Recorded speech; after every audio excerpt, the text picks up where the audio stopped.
যদি কবর থেকে চিঠি লেখা যেত তাহলে হয়তো কিছু বাবা তার মেয়েদেরকে লিখতো, একটু পর্দা করে নে মা, তোর জন্য আজ আমি কবরে ভালো নেই।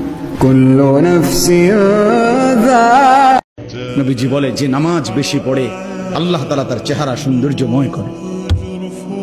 যার নামাজ যত বাড়বে তার চেহারার নুরানিয়াত সৌন্দর্য তত বাড়বে।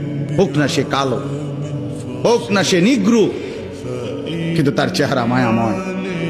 হে নবী, আপনার উম্মতকে জানিয়ে দিয়েন যে জান্নাত হচ্ছে একটা উর্বর জায়গা। জান্নাতের অনেক জায়গা ফাঁকা পড়ে আছে।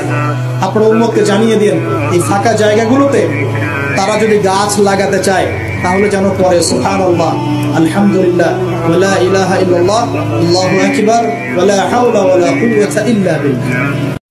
যে আল্লাহ রাতের পর সকাল দিতে পারে, ওই আল্লাহ কি আপনাকে কষ্টের পর সুখ দিতে পারে না? পারে। আপনি ইনশাআল্লাহ বলে অপেক্ষায় থাকেন।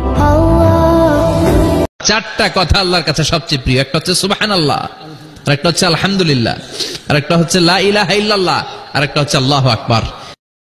কিয়ামতের দিন সর্বপ্রথম হিসেব নেওয়া হবে নামাজের। নামাজ, বিশ্বনবী ইন্তেকাল করবেন, রূহ বের হয়ে যাচ্ছে, দুই তিনটা শব্দ বললেন, এর মধ্যে একটা ছিল সালাত। উম্মতেরা নামাজ, নামাজ।